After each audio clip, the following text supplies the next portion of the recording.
Hello, podcast listeners and viewers, I guess. Thanks for tuning in to another episode of Sloss and Humphries on the road. We are on the road again. We are in Vienna, in Austria right now.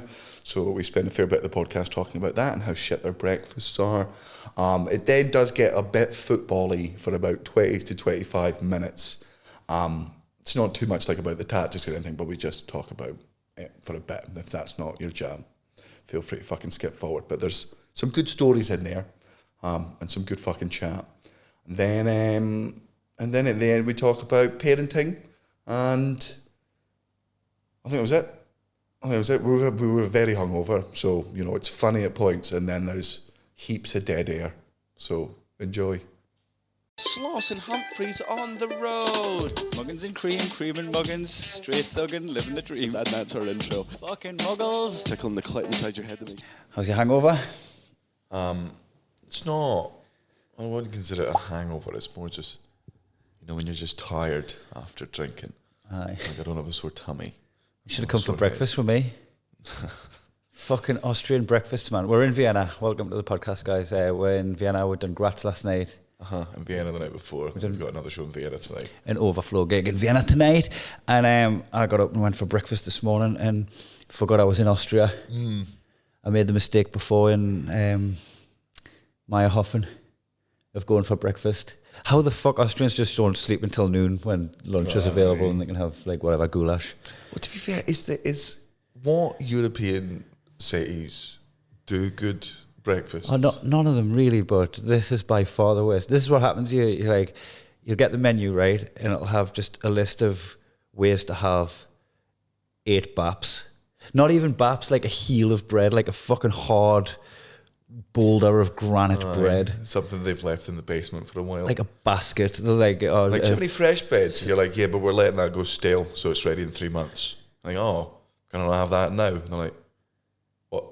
Why? Are we soft? Yeah. Are we soft and chewy and flavourful? That doesn't... We've got to leave it out. What do you think bread is? It's for throwing at monarchy. It's got to be fucking hard. You need to get a purchase. You can't just put a window out with a harvest-seeded batch.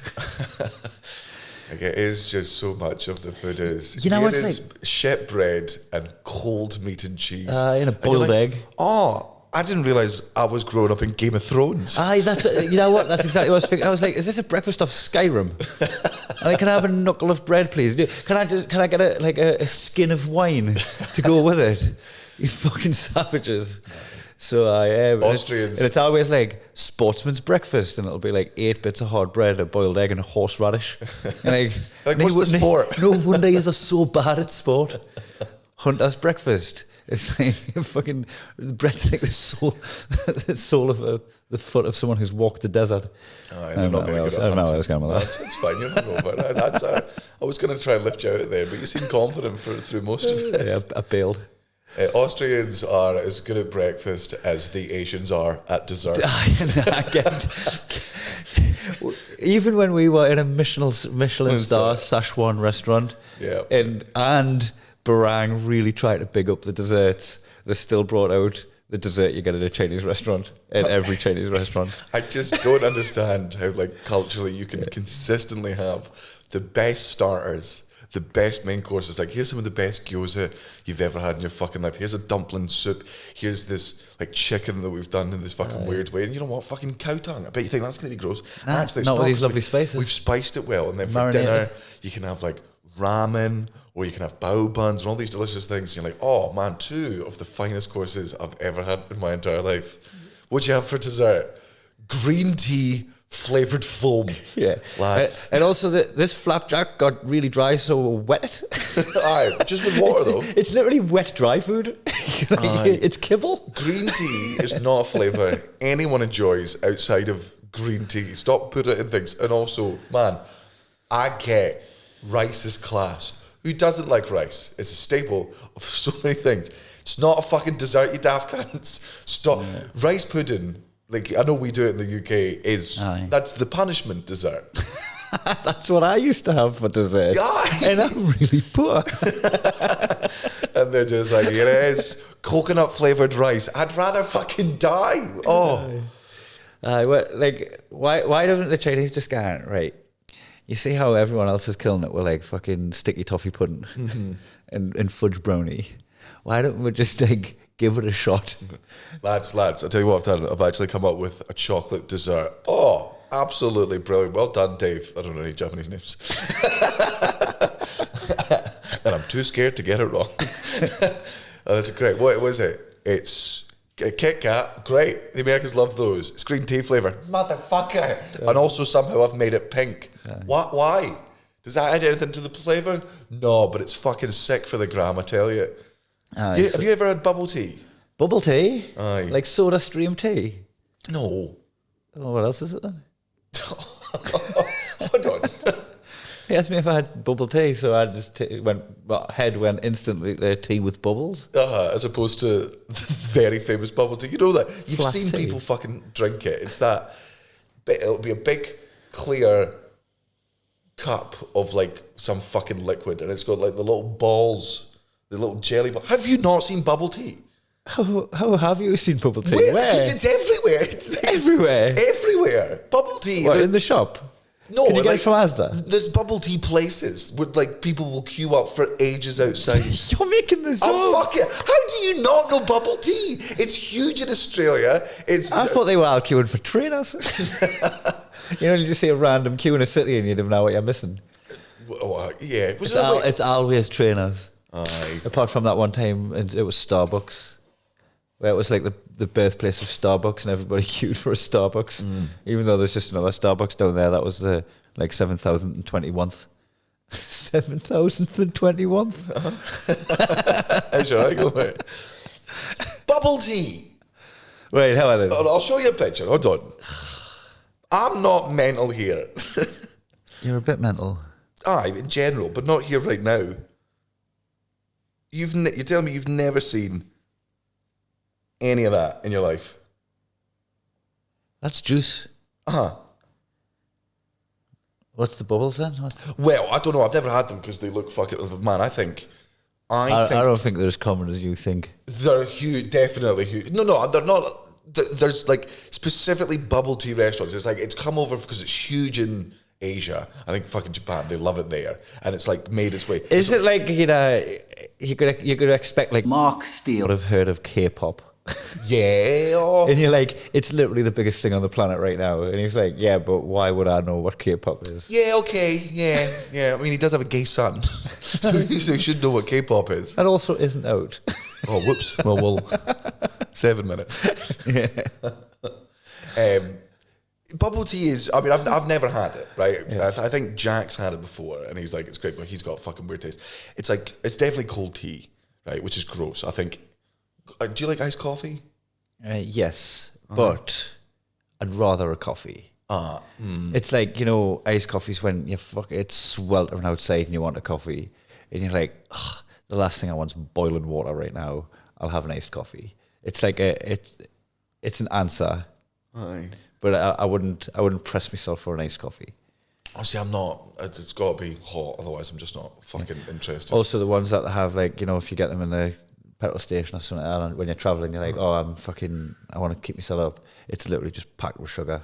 Right. So, well, this is cold fucking tea, and like, and I assume the teas are like different fucking flavors, and then the balls in the bottom of them are like little fucking jelly balls flavored with something else. But I don't understand because like it's not like they burst when they're in there and then make the tea. There's just like a big thick straw where you drink all the tea, and then you just fucking like a very hungry Pac-Man suck these balls into the back of your throat like glug, glug, glug, glug, glug, like it's And it's like frog spawn. aye. Okay, I'm listening. And this is caught on, yeah? Hugely, yeah. And like I definitely see. I mean, okay, I was about to say you're probably not going to find one in Newcastle. To be fair, Right. like they definitely have them in Edinburgh. They've definitely got them in fucking like Birmingham, and they'll be huge in London. Like, but I don't know. I don't know if people have actually taken to it over here, or whether it's just the Asians that live here being like, look, there's enough of us that we like this thing, and we're all still there being like, could you can't stop doing dessert? Just stop it. You're not good at sweet things. It's not your fucking forte. But they've clearly got a talent for food. What is it? It was Because Brang was talking about it as well, wasn't he? It was like Arabic desserts as well. He was like, they've got baklava, and they just haven't got the balance right. They're just like, oh, this is a sweet, we're just going to make it really sweet. And you're like, oh no, like try and... Well, because I feel like a lot of, like, I'm going to get the term correct here, it's like Middle Eastern cuisine, or not Middle Eastern, like Indian cuisine comes from, like, they just over-flavour everything. And that was originally because... They're in a hot country and meat rots. Meat would get fucking spoiled, and you can just override the taste of meat that's gone out of date with all that, and that's why. So you can make the fucking sole of a shoe delicious if you need to, and they do, which is why, like, man, like if.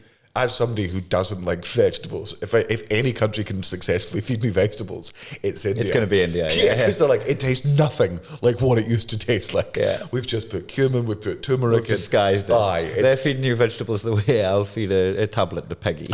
They're disguising it. And I'm very grateful for them that. The only way vegetables ever go into my system is via fucking Indian. So I think maybe they do that as well with... just desserts. They're like, well, you know what? I put heap loads of curry powder in this, so why would I not put all of the sugar into this dessert? Yeah, aye. That's exactly what they're doing, isn't it? Yeah, they're just like, okay, well, you know, sugar's class, why not just all of it? And you're like, well, I mean, I understand your logic. Mm-hmm. If you're wondering why we're hungover today, it's because for the past couple of weeks, me and Kai have been very worried because one of our very good friends, someone we loved nearly, was given a real bad diagnosis. They were going to die, essentially. They were going to lose their life. We were so worried about them not surviving. And thankfully, last night, football survived cancer. I was wondering where you were going with that. It was so funny our very good friend football had a real bad prognosis that a distinctly average team were going to win the quadruple. And then they didn't even come close. They got halfway there. The bad half. Yeah. I mean, look, I'm sure as a Liverpool fan, it must have been very, very exciting to watch 330 minutes of football in finals and not see a single goal take place. And not even get to jump off your seat. Oh, man. Any nice Liverpool fans out there? Yeah, you know what? I'm friends with a lot of Liverpool fans, and I do believe they understand us laughing. Hey, look, I'm a better Chelsea fan. You beat us in 2 finals. You won 2 coin tosses, but fair enough. It's really helping me understand how much joy you got out of England losing. Oh yeah, because at the time I was so like fucking caught up in the emotion of like, oh, that was shit. Like we just fucking got so close and lost, and you were just like, sending videos of you laughing and that. Yeah. We still use this a video of you and Gareth screaming when Croatia put us out of the World Cup. Yeah, the World Cup semi-final. And I still use that video on you or Gareth anytime any of you have bad news. Anytime any of you have like, oh, I've missed my train, I've missed my flight, and I'm stuck in fucking Amsterdam or whatever. Oh, boo. That's a bad example. But if you travel a lot, you'll know that being stuck in Schiphol is not good. Yeah, no. God awful fucking airport. Just too vast. Anyway, if you're like stuck, I'll just use that one of you celebrating. And I think it's because much like England, even though Liverpool are like Liverpool first, Liverpool not England, but they still have the very English outlook of enjoying your success with your middle fingers pointing outwards to everybody else who's failing. Right, so they're just like, wear class your shit. It's like that, isn't it? There's no humility in it. In England, England fans are very much the same. It's never we're just happy that we're good. It's we're also thrilled that you fucking suck, and it's the pride, which is why it's so fun to. It's the pride comes before fall thing, and it's when the pride comes before fall, it is hard to not find the fall funny. They've had fucking so much success this season, but if Newcastle had won the domestic cup double, I would be so fucking happy about it. Man, if Chelsea won these 2 fucking finals, I'd be a smug cunt. It would be fucking dreamy, right? But I wouldn't be sat there going, fucking come on, the quadruple. Aye. I mean, look, they got high on their own supply, and they got there. And, you know, I mean, they knew something was up because I didn't watch the match because I was on stage, but I did see there was lots of footage of Liverpool fans crying before the match, so they must have known something was up. Was that a tear gas joke, Daniel? Oh, they got tear gassed. I know it. Sorry, I didn't have the context. Daniel, behave. Those children.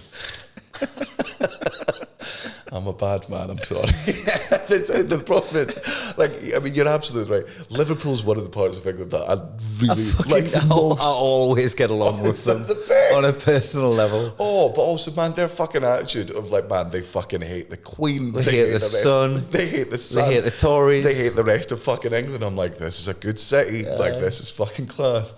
But it's just, you know. And then they suck their own dick about football in front of you, and you're like, whoa, I like you. Why are you sucking your own dick in front of us, man? That's dude, you're in my house. So, Teddy Liverpool fans, commiserations, well done on a still very successful season. As successful as Chelsea this season, because we've won the same amount of trophies. I mean, you've won 2 more European trophies, haven't you? Oh, one of them was a global. Yeah. You win the World Club Cup and the So, I European mean, Super Cup. our ones were definitely bigger, but, you know. But I know it's like, let's talk about how fucking shite UEFA are.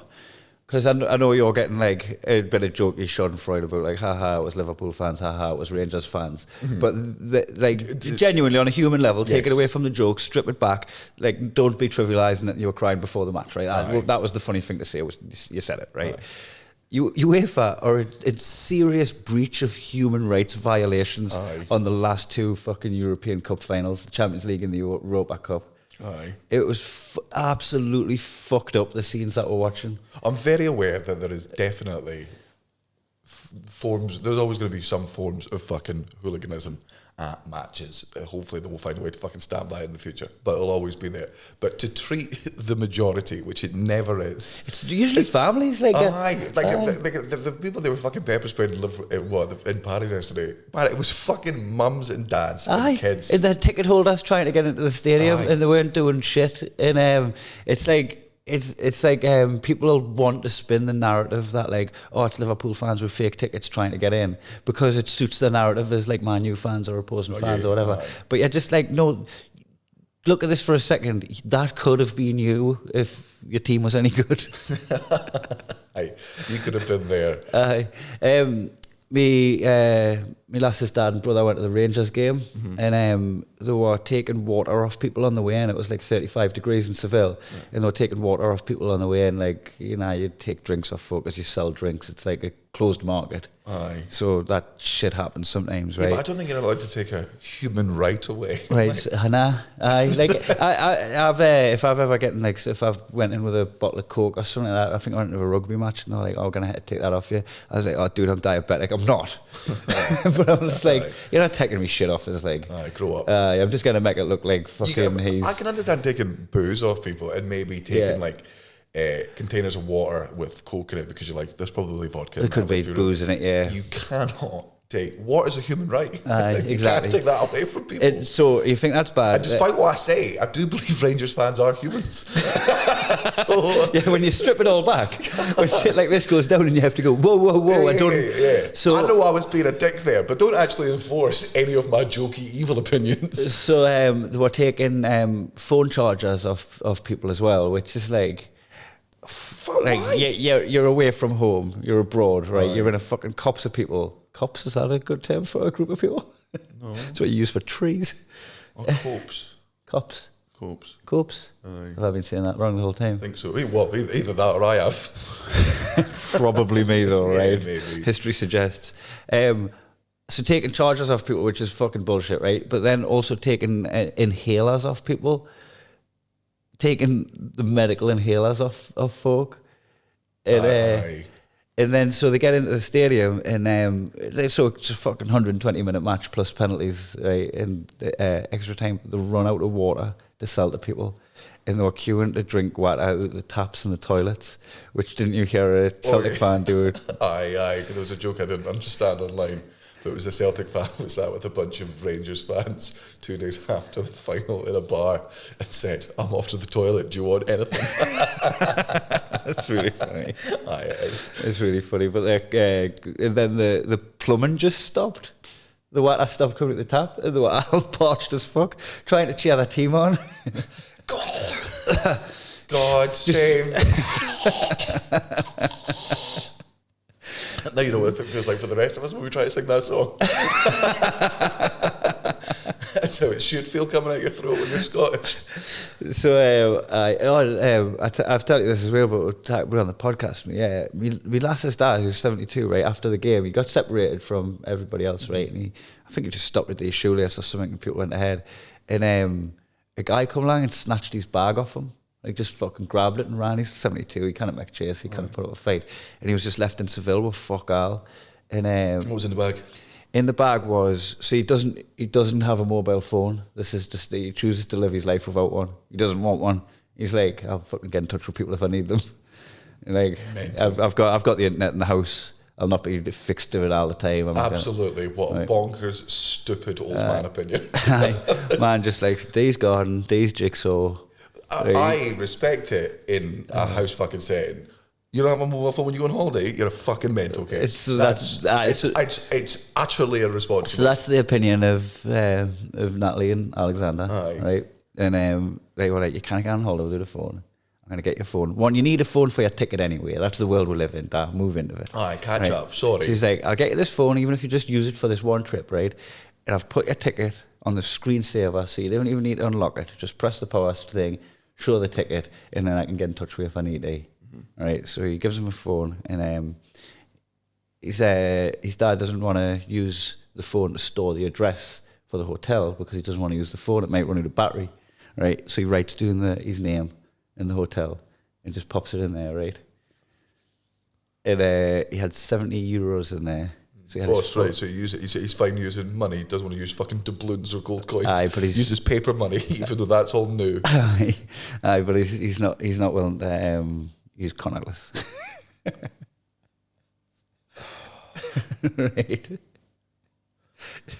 We've got to stop giving them medicine after a certain age.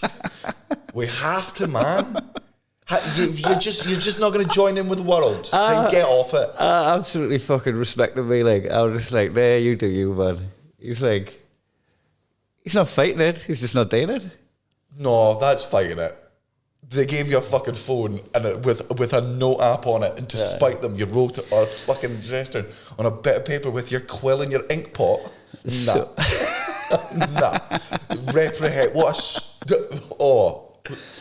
Raging. Man, I think you're right, but also I'm as bad as him on the opposite end of the spectrum. My habits are so bad with my phone of just going to Facebook, then Twitter, then Instagram, then my WhatsApps, and every time responding to shit that's there, right, and then my emails, and then going back in the loop again and starting again, and I could have done that loop like 6 times before I click on.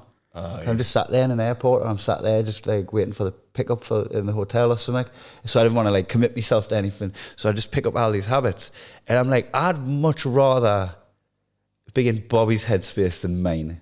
Yeah. Where my habits are that, right? If you could find some middle ground between where most of society is and where he is, because he looks at us as ridiculously as we look at him, when really being somewhere in the middle's probably ideal. I had to agree with that.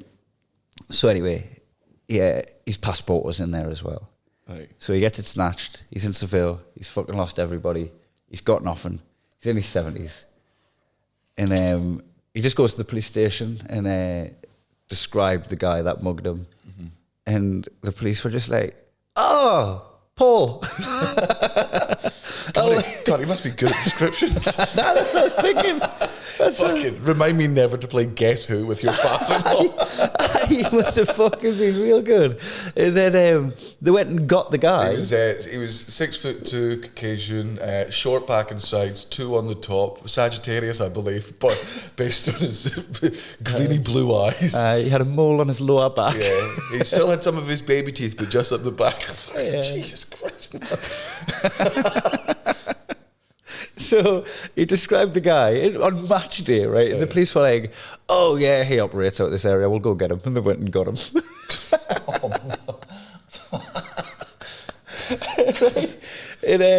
And they got him, and then, like, he says you could hear him like shouting on and stuff in the police station. He was just in the other room, and then they come through and they were like, well, yeah, that's your phone as you described it, because it had the ticket on the screensaver with his name on and shit, right? So like, there's your phone back, and there's your 370 euros. And Bobby was like, 70 euros. And the police were like, 370 euros. Don't make me file more paperwork. Yeah. Also, do you want his shoes? We've confiscated them because he might try and kill himself or kill somebody else. And a pair of Reeboks, do you want those? It's so weird, Mr. Old Man, that seems to hate mobile phones, because it appears you brought 7 with you to Seville.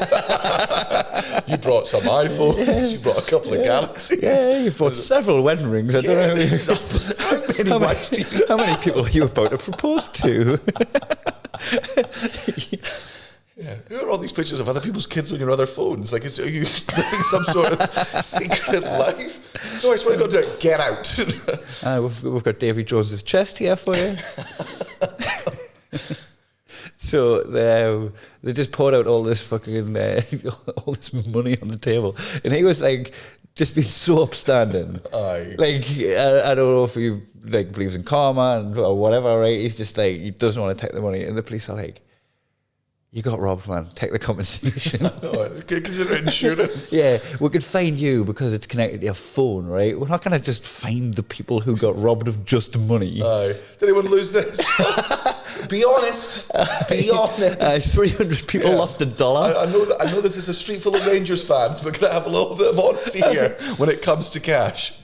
So had the phone and the money, right? But that's so good. And look, this is just a bit of probably incorrect bigotry on my part. In my head, I'm like, Spanish cops must be the fucking worst. Aye. And the fact that they clearly were not is... But you know what it is? That they're dealing with football fans for the most part, right? And then just this really well-spoken, polite older gentleman comes into that place, and he must just... a book hanging out of his back pocket that he can read during half time. Yes! Yes! Yes!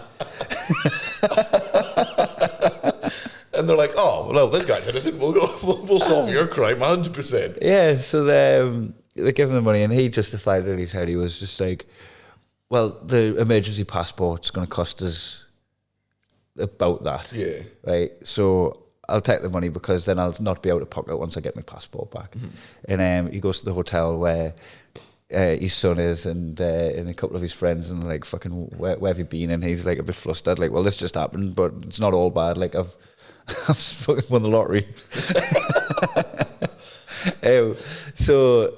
But he's like, but I'm going to have trouble getting home because of my passport. And what else did I say? So the fucking, the hotel, they're in the hotel, busy hotel lobby. It's after the football. There's been loads of pandemonium, so everyone's just like, oh, I've got a truth, or whatever they're talking about. They're all drinking out the fountains. And Alex, he has his name in somebody else's mouth over the fucking way, right? And he's like, did somebody just say my fucking full name? Say Alexander Ling. And then he's like, listen out for it. And then he hears it again, and he just walks over and went, you're saying my name? And there's a lassie on the phone. She was like, are you Robert Alexander Ling? And he was like, oh, that's my dad. And he was like, oh, we found his bag. He's got his passport in and a little note with the hotel name and address and all that on. Motherfucker. and I bet your father-in-law was like, gotta go back to the police station and hand this money back. And they're like, lock the doors, don't let me. Just fucking keep it. It's going to look like a bribe at this point. Sorry lads, I don't need it for my passport. We don't care. Fuck off. Something good happened to you. Let it happen. That's me water. That's over. It's all the way over there. He ended up getting his passport. And fucking good. Over the course of 6 hours, he had the most remarkable bad luck and good luck in the same sitting. He was kind of like if that like happened on something, you know, I feel like that got written into a TV drama. You'd be like, it would look like lazy writing. You'd be like, oh, he just found all of his stuff in a city full of hundreds of thousands of football fans. Yeah. But that all went down. Now the season's over. It is. And then the new season will start. And is the World Cup still happening in December? I cannot get my fucking head around how that's gonna work. I can't get my head around, like, and don't get me wrong, I know we live in a world now where, like, corruption is visible literally everywhere. But to be that openly blasé about it. Yeah. Qatar. The football World Cup. Do you want to know my earliest memory of Qatar? Yeah. Remember FIFA 95? The game. Was it the original one, that one? Maybe. FIFA 95. It might have been 96, but could have been both. Right. Qatar was the worst team by miles on it. I'm surprised they were even in it. Had like half a star, right? And what we used to do is let my friend Andy be Brazil. Aye. And we'd be Qatar. And then we'd only keep the goals down to like 10. Aye. You can put up a fight. Andy, my friend who has Down syndrome. That's how we used to offset it so that he could have a decent game of FIFA against any of us, as we would be Qatar. Aye. So I just remember it as being the worst nation in football. It's just so.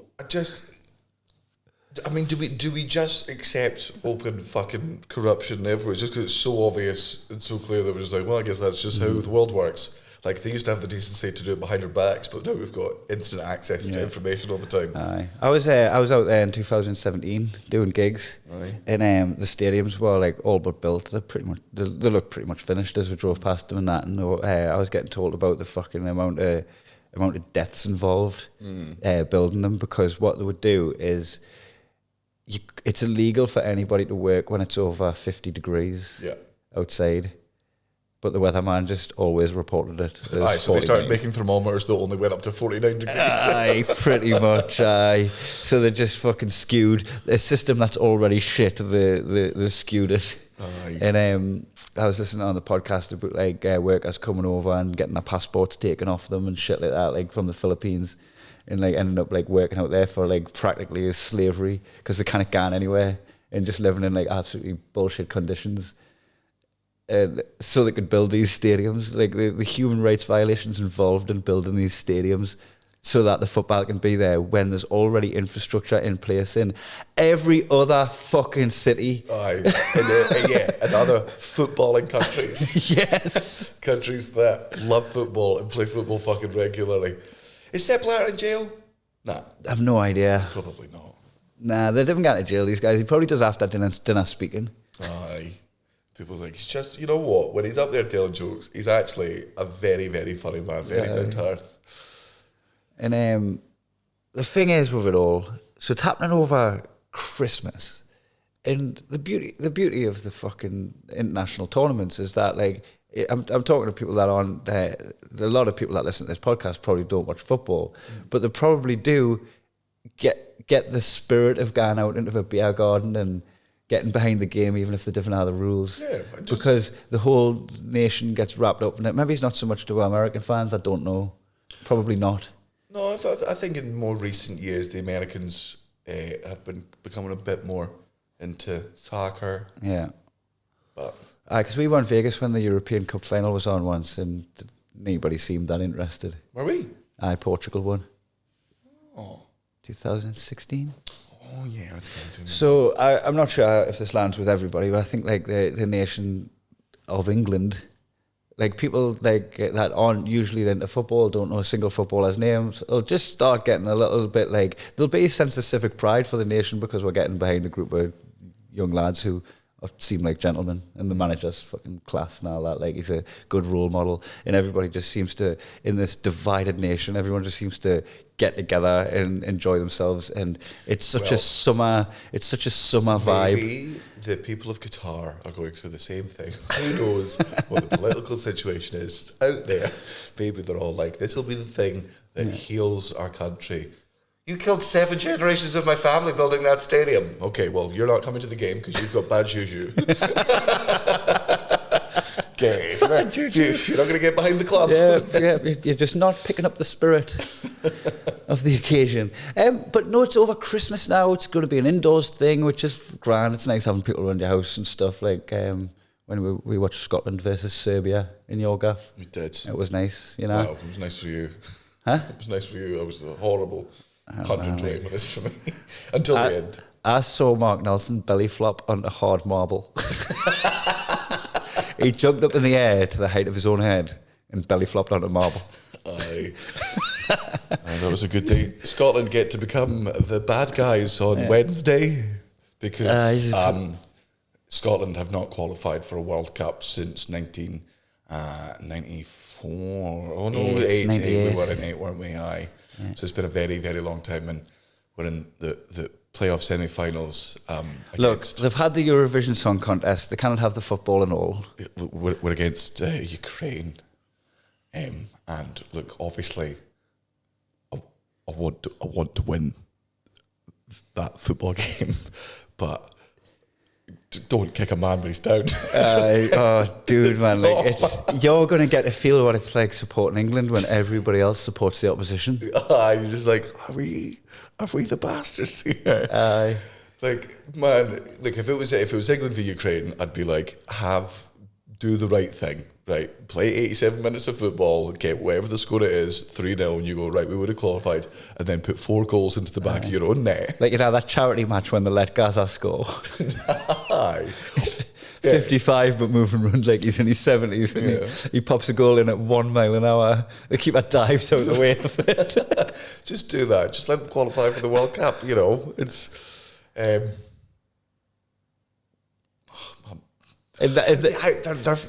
fighting the new Nazis. Like, how can you cheer against? How can you sully their morale? Oh. You know how good it would be for their morale if they got through to the World Cup in the midst of like they need every like uplift of spirit they can get, and you're just there going, no, we've got to get knocked out in the group stages.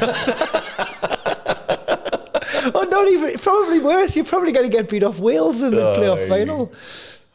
So you've got that to deal with before the corrupt World Cup of the winter. That is going to be in December, during the season and during Christmas. Everyone's already got stuff on. Oh, we're busy. Yeah, I can't imagine. Yeah, for people that hate football, that must be so fucking annoying, because that's the same way you spend with your family.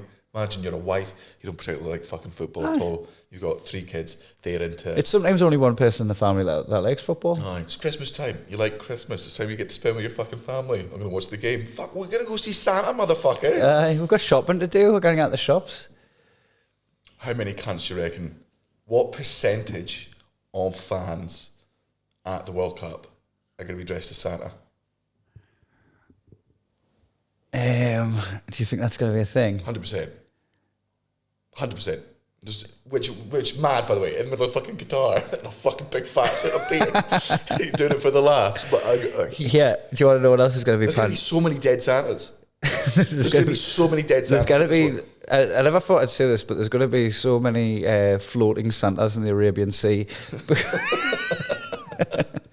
because they've ran out of hotels and they're pulling up cruise ships. Is for the fans to stay on, but like it's going to be mixed fans on cruise ships. Imagine like being at a game that's like closely fought and all that. There's a little bit of hostility. There might have been a fucking dubious sending off and all that, right? And normally you would get like the fans, the away fans would get separated. The home fans would get like ushered out, and then there'd be like on Derby Day or whatever, there's like convoy. Imagine they're just going, all right, board that boat and we'll just float it out in international waters and just sort it out amongst yourselves. Look, clearly you didn't like the way the game ended, so do it men to men, woman to woman, and here's a knife for your children. So there's just so much shit going on, right? With this Qatar World Cup, with the fucking Saudis taking over Newcastle. So, are you telling me there's a potential that there's going to be a boatload of English fans, like, at the World Cup? And if so, and is Qatar too hot for icebergs? Is it definitely too hot for icebergs? Can you rent iceberg? Can we tow one down? How do you think it would be if the Qatari tourist board didn't read the room and put the Tartan Army in with the English fans on a boat? Do you think they should just drink together? I'd hope so, because, like, you know, I've been at rugby games of England, Scotland, and man, you're sat beside the fucking English fans, and it's all right. They sing their song, you call them names, you sing your song, they admit that it's quite good, and then you drink and you walk. Because you say that, but I once tried to buy an England top in the Glaswegian JD Sports, and I thought I was going to die. Well, I still think that's the most mental thing you've ever done in your fucking life. It was very funny. The girl's response, I couldn't believe you would say that. I had to go against all my better parenting instincts the other day and had to drown my son. Oh, yeah. Aye. You had to dunk him under the water. Oh, not just dunk him. And then... Not just dunk him, because that's what we've been doing in swimming class. You had to hold him under. Not even hold him under. You had to put him underwater, down at your fucking thigh, and then just let go. And just... But he's 3 months old, man. And like they keep doing this thing, and I understand it's important to do where before you go, put them under, you go, your baby's name, so you go, Kaylin, are you ready? And then teaching them about consent, making sure they get ready to prepare that this thing's about to happen. Man, this cunt, I love him. He doesn't know his own name. He doesn't know his own name. Yeah. Man, he's at this stage, right, where he's found his hands and he loves his fingers so much. And all he does is spend all day doing a Kate Moss impression, right? Because he just, all he fucking, he doesn't know what's happening. He knows he can get his fingers in his mouth and he just keeps making himself gag. And we're like, motherfucker, stop it. And he's just like, we're like, what are you doing? So he's just chewing his fist the entire time. And the guy's like, okay, you ready to put your son under? And I'm like, Kaylin, are you ready? And he's like, making himself gag. And I'm like, do I have to do this now? He's like, he's never going to be ready. I'm like, I don't think I should do it when he's opening up his fucking windpipe himself. He's got to pry it open with his fingers. He's like, I want to get as much chlorinated water in the system. Go. What would you do if you went, Kaylin, are you ready? And he grabbed his nose like Elliot Steele. Oh, I'd hold him under. I'd fucking hold him under. So, I mean, Kara's got the video, right? And it's just me looking at the camera, shaking my head, just going, I want to do this. And this happy little boy just chewing his fucking fist. And you're like, there he goes. And you put him under. And man, they do float. But Matt, there's never been a longer 3 seconds in my fucking I cannot life. imagine, because, like, imagine you just, as some fucking, like, what's the opposite of miracle? What's when it's bad? Travesty. Right, just by some disaster. Some disaster, right? Something went fucking hellishly wrong as you dunked him under, and when he floated you up, there was trouble, and you needed to resuscitate him, and the paramedics came, and whatever it worked out as, right? How would you even explain that? Oh, the man said to dunk him under the water and let go. You're like, and he drowned? And your boy drowned? Like, what the fuck? If they went, throw him into that fire. Well, we're done. Is that next week's class? He's going to dunk him in the water after that.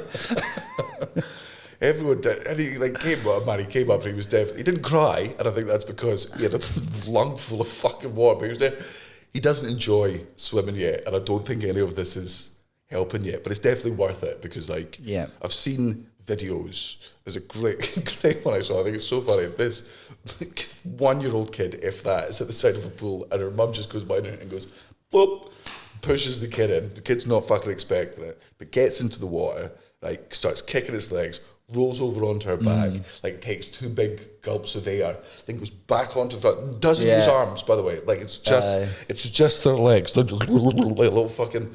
Like, you know when tadpoles aren't frogs yet, but they got the back. Yes, that's a great analogy. Because I've seen that, like, working at the sports centre all them years, like lifeguard, and you would see like babies that could just like look like babies, but like 1 or whatever, like 2. But it's I think it's such an important thing to teach kids. But you hope they never have to use it. Like I'd you know. You never want to. I can't imagine anything fucking scary. Imagine you own a pool, right? Yeah. And if a minute you turn your fucking back, right?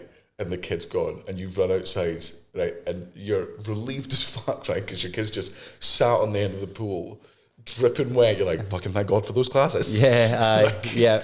And it's also really good that even though you're doing that shit that you feel like doesn't connect with a kid, you're like, oh, Kaylin, are you ready? And then dunking him under. And by the time he becomes sentient to it all, it's all going to be normalised. Aye. And they're always, because when I used to teach swimming, I never done the baby classes and stuff, right? That was always like this woman Val who used to always do the baby class. She was like the head of the teaching thing, but we would do them as kids, and it was so much easier to teach the kids that had been in the water as babies, being water babies. And one of my one-to-one lessons was a 9-year-old who hadn't had his head under the water, and it was like so hard to just, because I would normally just teach the technique of swimming, and all of a sudden I've got someone who's quite grown, and I'm teaching them the like get water on your hands and pretend you're washing your hair, and like now rinse the shampoo off your hair. And you would normally do this for like a 3-year-old, right? Because you're like baby voicing it, and you're like, now blow bubbles in the water, and you get these little egg flip things, and you blow bubbles in, and it'll flip it over, so it gets them to put their chin in the water. So you just do all these little techniques with kids to get them under. And then when you're doing it with a 9-year-old, it feels dead patronising, and the kid's like just as scared as a 3-year-old that hasn't been a water baby might be, but they're way more self-conscious about it too. It's always like the longer you leave it, the harder it is. I don't think I think so early on you've just got to put your kids into positions where you go, all right, I don't want you to be scared of any of these things. Aye. It's like, I mean, I've said it before, Caitlin's, and Cara's good at it, she's not allowed to react to spiders in front of them. Yeah. Right? She's not allowed to at all. What she has to do is like fucking put her hand up in the air or remove herself from the room and text me and be like, there's a fucking spider.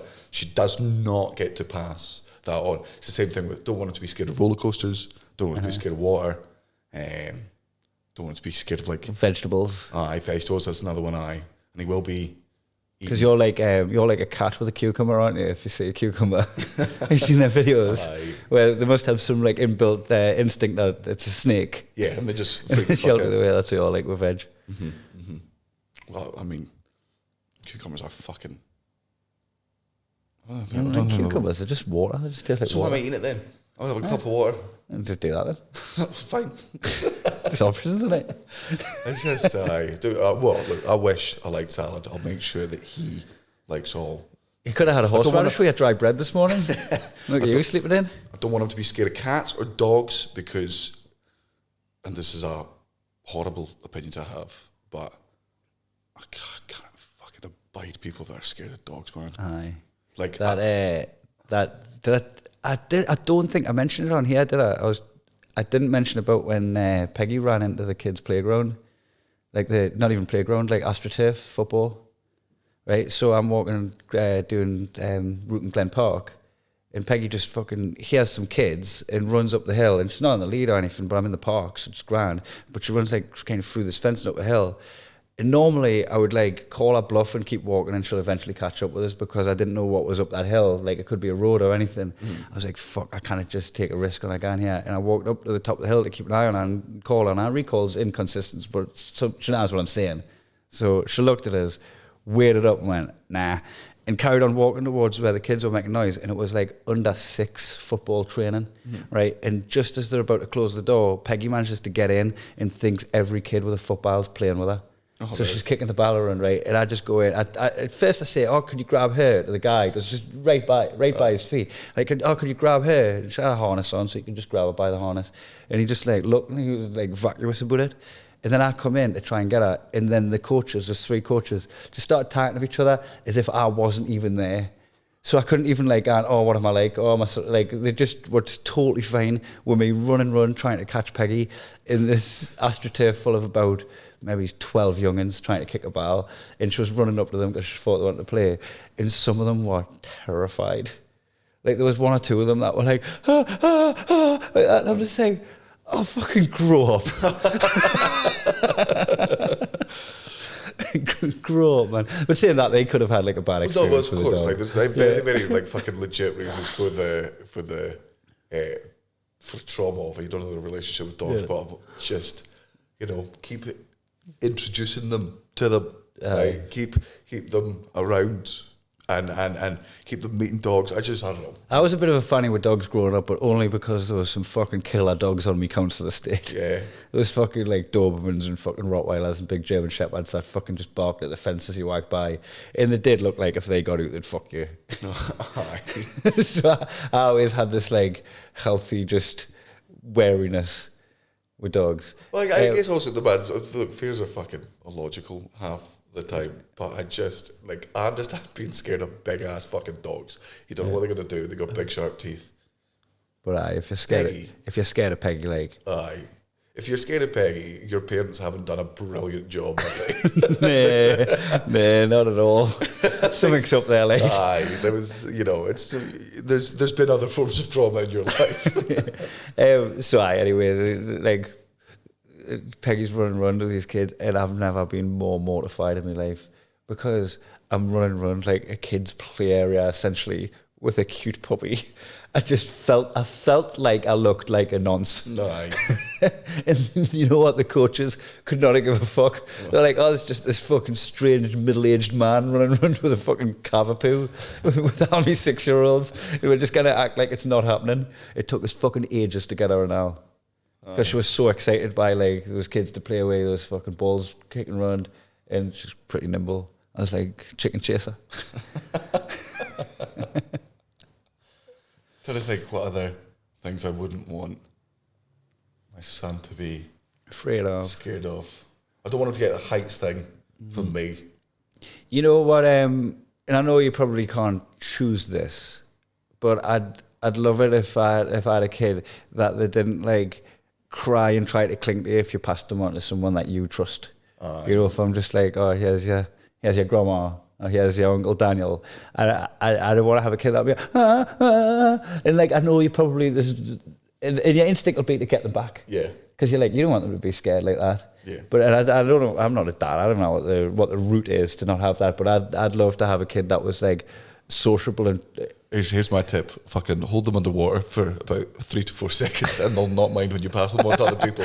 They'll be on the moon. They'll be like, this fucking gun. Unbelievable. I think that's just, I think you just got to leave them on the floor heaps and just go, because, you can't be holding them all the time. Yeah. Right? You've got shit to do. They've got clothes. You need to feed yourself. You need to look after yourself. You need to, get washed, get changed yourself, unpack together. And sometimes just watch it. You just leave Caleb on the floor. And he'll be occasionally go, like, buddy, we're still in the room. Like, turn your head over here, but you're fine down there. Just, we love you, but not holding you all the time. It's funny noticing how much Cara's willing to let him cry compared to you. Oh yeah, so like her standards for baby safety and my standards for baby safety are very different things. Like I picked him up by his ankles the other day, just held him upside down, like, because I'm just like, man, he's slowly liking being like chucked up in the air, like he's getting used to it. I'll make fucking airplane noises, just trying to get him used to fast movements and stuff, because he's getting better control. Yeah, she got worried when I gave him a belly bumpy tractor ride. It was like not even on the farmer's field; it was on the dirt track. Yeah, so which is man. I'm glad. I think that there always should be one at either side of the fucking spectrum of it. Yeah. On the opposite, I cannot listen to that child cry for anything more than 4 or 5 seconds. Like it just. There's a problem. I need to fix it. Yeah. Like I don't know why the fuck she did this, but she was driving back from somewhere. And he was in the back of the car. And man, he fucking hates the car when it's stationary. This cunt hates traffic. He fucking hates traffic. Second the car stopped. I feel him. Yeah. Well, but I don't know how he knows this early on. Yeah. But he'll just shriek and cry and then like wind himself up to the point where like he's actually fucking crying.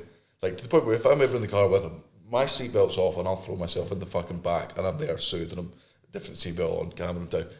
She's driving back from fucking Sainsbury's or whatever. He's well in the back. And she phones me and goes, listen to how upset he is. I'm like, this is hell. Like, why? There's nothing I can do here. Like, come back and tell me this story of how much he fucking cried. As opposed to, can you hear how sad he is? Oh, yeah, real hard. I'm like, pull over the car. Pull over the car. She's like, I'm not pulling over the car. I'm 2 minutes away from home. And I'm like, pull over the fucking car and soothe your son. Nah, cry me a river. Aye, no, I mean she is right. She's like, you can't be scared of car, you can't be scared of traffic. Because like I said, there's certain things that they need, right? They need fed, they need nappy changed, might be too hot or whatever. But like if you're driving home in the car, you've got other pressing issues. I know you've got a complaint, and we'll deal with that in a minute. Aye. So you might have to cry for like 10-15 minutes till we get back. I think I'm with her on that one. I think she's right. But then again, like I haven't heard my own child cry, so I can't. It's a real instinctual. Well, I'm also worried about like so you hear so much about sleep training and like when they get to the point of, you know, you just leave them upstairs, and there's all these fucking debates about whether you just let your child cry for 10 minutes and then let them get past that and realise that crying doesn't get you what you want. Yeah. Also, this thing isn't scary, and you've just wound yourself up here. Like, you've not been abandoned. Yeah. And you'll be fine. And then there's other people who'd be like, that actually causes trauma in children from a young age, which there's actually very little evidence for. But people have got all their fucking opinions. And I'm very much the one where I'm like, in my head, I'm like, just leave him and let him cry him out. But don't put the baby monitor on, because if he's crying, I'll cry and I'll go up and get him. Like, I've just got to put him upstairs and we'll let him cry, but just don't let me hear it, because I don't. It was funny when you had the baby monitor the other day and I could hear you both crying. Man, a big shout out to whoever came up with the song "Twinkle Twinkle Little Star." What a good bloke that or chick that was.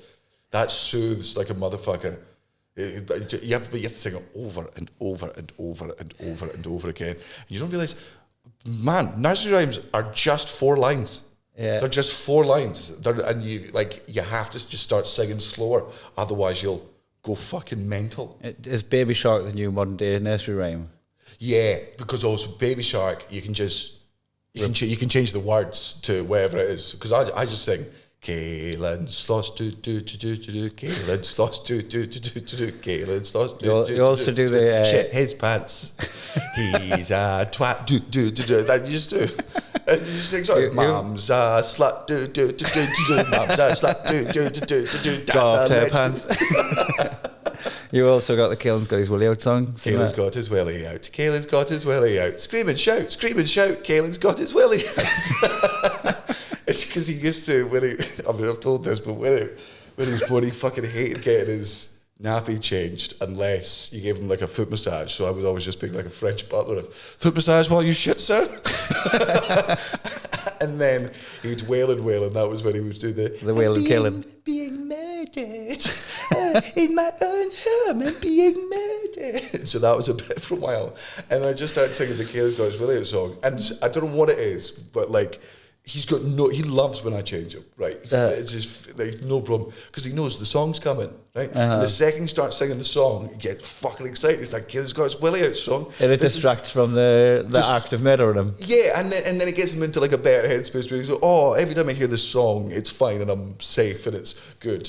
And sometimes he doesn't like when Cara changes sometimes he doesn't like when his grandparents change him sometimes, until they start singing that song. And that's great. There will have to be an age where we stop singing that song. Oh, yeah. You can't. Yeah. Otherwise, he'll be singing it in nightclubs. Caelan's got his willy out. Caelan's got his... Scream and shout! Run! I don't know. I want more of my friends to become parents, because mine's is just... Becoming a parent is just, I just sing songs all the time, nonsense songs about, and I want to know if that's a condition that everyone gets. Oh fuck! I did it with Peggy. Yeah, I did it with dog. Peggy's got her big cunt out. Peggy's got her big cunt out. Scream and shout. I feel like it's stuff that like you do on your own, but you just don't allow yourself to do it. Yeah. Like, well, because I mean, you're never going to be embarrassed in front of your kid. Like, you're just not going to. You know, the idea of people, you know, being embarrassed for doing something with your kid. I don't think I'd ever be embarrassed by doing something with my child. So I'm like, are you singing in a really tone deaf yet high pitched voice weird songs that you made up about his little Willie? And I'm like, obviously. Did I say little? You said little. We think he's got quite a big baby cock. You think that? Cara said it, not me. Man, I've not seen heaps of baby cocks. I wish I didn't have to say this, but I've seen bigger. On babies though. No. Right. On my mates. I've seen bigger baby dicks on my friends. That was so funny when you just randomly showed us Caelan's dick on a photo. I was just sat with you, you know, like that. And I just like went, oh, is that Caelan? As if it might be anyone else. I think it's a fun thing to do, just go around and just make people criminals. Be like, hey, you ever committed a crime? No, me never. You fucking nonce. There you go. Have that. How does that make you feel? Because I'll tell you what, that cheers me right up. Reminds me of a song I sing. Oh, it's been dead cute. I've been watching you over the course of the last couple of days, watching a video of Caelan laughing just on a cycle. You're just like it's your go-to. That's like what I was talking about before. I go to like scroll Twitter, scroll Instagram, scroll back around. You just got that video. Oh, he's mad. Because he's finally so we got the first it is laugh, a class, and she's finally got it on video because he definitely knows when cameras are on him because he'll stop doing whatever he's doing because obviously you're giving him a full attention and then suddenly you've got something in your hand and he's like, I like stuff in hands, what's that? And you're like, oh fuck. That's actually a strange thing. That must be a weird thing because like what babies are taking in of the world, they're always just taking in this like kind of glass object, this kind of just like there, and like they don't know. Holding it above them. People are holding it around. It's just moving around. They don't know what that is. They just know that is just a staple of life. Is that this camera's just in your face? And that's why I mean it's really hard to do, but we do try to. I'm like, we can't be like if you're on your phone in front of Caelan, face him the other way and like do it down there. Just make it so that there's this like mysterious thing that adults play with. It's not like the center of their universe. I mean, no doubt.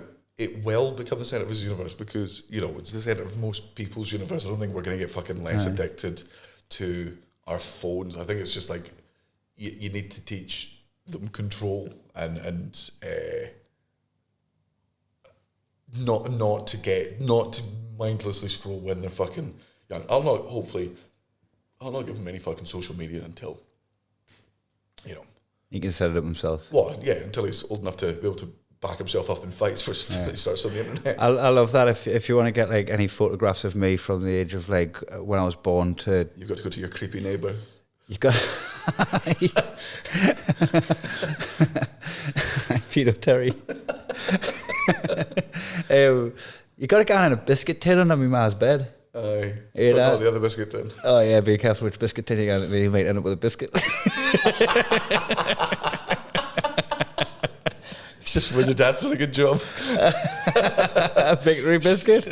She just leaves crumbs to her pussy like Hansel and Gretel. Digestives. So like all of my old photos will be in photo albums, like in my ma's that you had to wheel out.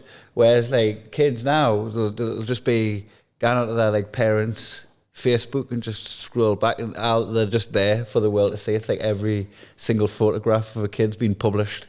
And I wonder if there's like a retrospective consent fucking tribunal in the future that stops you being able to date, where somebody's just like, I didn't want all of these photos of me online. Why have you shared all of my fucking data with everybody before I'm even fucking old enough to click the box? But I think the defence of every parent is, as your parent, it's my fucking right to embarrass you whenever I want until you're 18. That's absolutely my right. Man, that's one of the reasons why I had kids, because I loved, when I was growing up and I would find my parents embarrassing, or you'd be like, you're not cool. And my parents would be like, do you think, as a 13-year-old, you're in charge of what's cool, you little fucking loser? Do you think your opinion on cool matters to anyone else in the fucking world? You 13-year-old nobody. We made Sean's dad fucking had us cracked up because he like every time like Sean brought a lass home, right? And he's like up in his room or whatever, and then whenever she goes home, he gets to the bottom of the stairs and he knows it's gonna happen. Her shoes are full of gravel. He knows it's gonna happen. He's just like, here we go again. Such a weird. And it's just like after a night, even if everybody's brought last back. It's amazing. Speaking of dads, should we do some dad jokes? Let's do it. To wrap up the pod. We're going to be in Germany next week.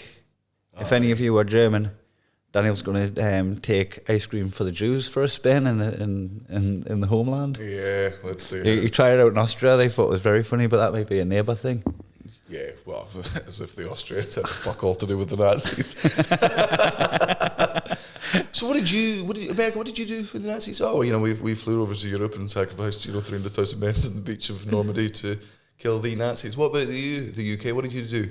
Well, we joined in with America on that front. We did our best to fight them, in the years before America even fucking joined in killing the Nazis and going through and into the concentration camps. Austria, what did you do when you found out that Hitler and the Nazis were coming to Austria? Your boy Adolf's back. Yeah, he's one of ours. He provided you with a leader. They celebrated when the Nazis rolled through fucking Austria. Did they? Yeah. Threw flowers at them. Fucking rolled out the red carpet. Not all of them, but the ones that didn't are dead now. Your dad once licked his thumb and went to smush a bit of dirt off my brow, so I knocked him clean out. Fair enough. Your dad rides the bus to meet people. Oh. No! That's the worst type of cunt. He rides the bus? Just to Just to get to meet his friends? No, to meet people on the bus. Oh, right. I thought you meant to get to a rendezvous. No. Is it just, where are you going? Just wherever. I'll go to the end of the line and I'll just talk to people on the bus. Gross. Aye. Your dad blows his nose straight after wiping his bum to get 2 uses out the toilet roll. Your dad has a string on his back, and if you pull it, he sings Sunderland chants. I'm going to cut that thing straight off when I get home. I'll live with my dad.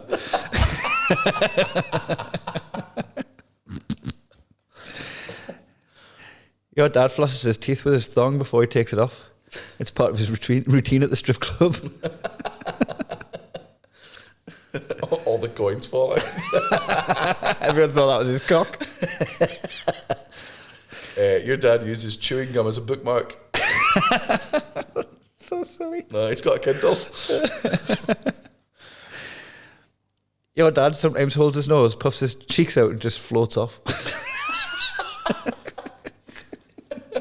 I'm in a huff. Drips off out the window. I come home. Mum, have you and Dad been fighting? Look at the ceiling. He's just up there, his body dangling like a bit of string off a balloon. Like fucking Veronica, what's her face from Charlie and the Chocolate Factory. Salt, sorry, that's it. Oh. Your dad uses his library card to cut coke so he can read faster.